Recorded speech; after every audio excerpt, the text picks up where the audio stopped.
The public imagination is captive to an obsolete threat model. The incoming missile, the mushroom cloud. This is a strategic misdirection. The protocol for a first strike against a superpower in the 21st century is not noise. It is absolute, systemic silence. The real vector of attack is the severing of the nation's nervous system. According to RUSI, the initial phase is not kinetic. It targets the thousands of miles of undersea fiber optic cables carrying 99% of all intercontinental data traffic. A coordinated, silent strike renders global finance and communication inert. Simultaneously, the second vector blinds the target from orbit. Directed energy weapons or co-orbital anti-satellite systems achieve sensory deprivation. GPS, intelligence, and targeting data are erased.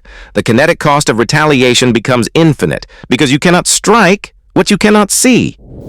This creates the blind Leviathan, a superpower with immense military hardware but zero situational awareness. Aircraft carriers become floating liabilities. A launch-on-warning doctrine fails when the warning signal cannot be received. This is not warfare. It is systemic paralysis, engineered to neutralize a conventional force before it can be deployed. To understand the blueprint, you must first understand the motive. It is not ideology. It is insolvency. Every kinetic action is an economic event. CSIS analysis of the Ukraine conflict frames the war not as a conquest, but as a systemic solvency crisis for Russia. An unpopular war becomes a domestic liability. The staggering kinetic cost of conventional platforms, tanks, aircraft, personnel, exceeds the strategic return, rendering the entire operation insolvent. When a state can no longer afford the price of conventional victory, its strategy is forced to pivot.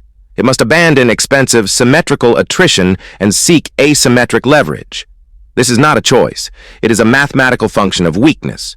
The pivot to cheaper, more destructive protocols is the only remaining path to solvency. This is the blueprint being deployed against the United States.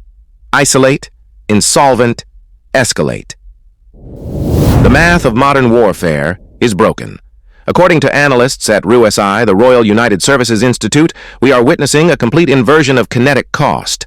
A $5 million main battle tank, the symbol of conventional dominance, can now be neutralized by a $500 first-person view drone. This is not a battle. It is an asset liquidation. The battlefield has become a solvency crisis, where our most expensive platforms are now our greatest liabilities. This economic asymmetry enables a protocol known as the democratization of violence. The barrier to entry for projecting lethal force has collapsed from the nation-state level to the consumer electronics level. Highly advanced, precision-guided kinetic capability is no longer monopolized by superpowers. It is being decentralized. This renders the 20th century model of capital-intensive military superiority insolvent.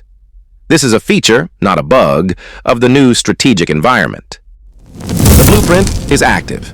As documented by the Global Taiwan Institute, drone warfare and hybrid tactics are already erasing Taiwan's strategic depth.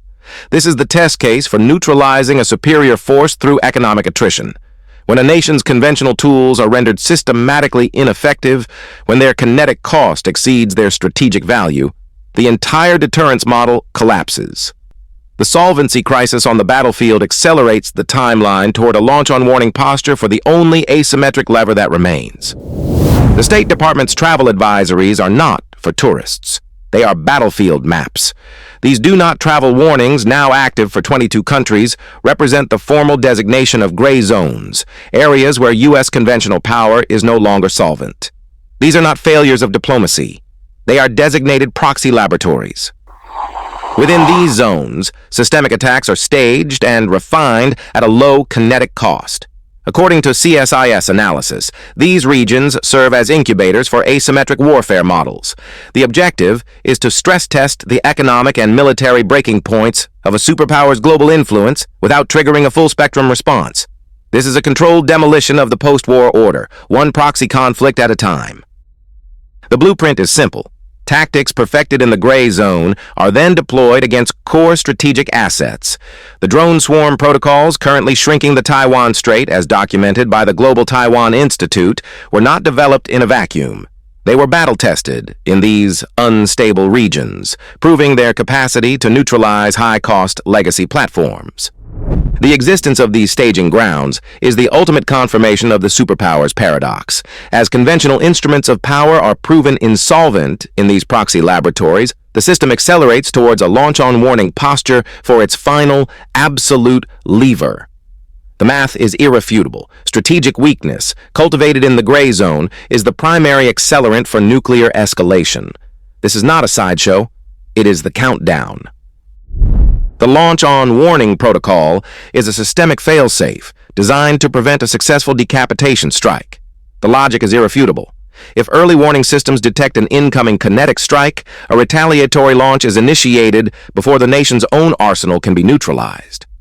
However, CSIS analysis confirms this doctrine contains a fatal paradox in the digital age. A sophisticated cyber attack vector can blind the satellite and radar infrastructure, creating a total information blackout. This is the fog of digital war. For the commander, the absence of data is not a neutral event. It is a potential signal of systemic failure or a successful first strike. The protocol forces a binary choice. Wait for confirmation and risk total asset liquidation, or assume the worst and execute the launch protocol. Out of fear, a launch becomes the only logical response to perceived blindness. The system is designed to default to escalation.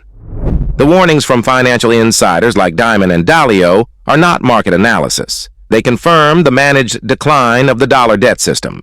This is the financial vector. Simultaneously, the Taiwan drone conflict, as documented by the Global Taiwan Institute, reveals the military vector.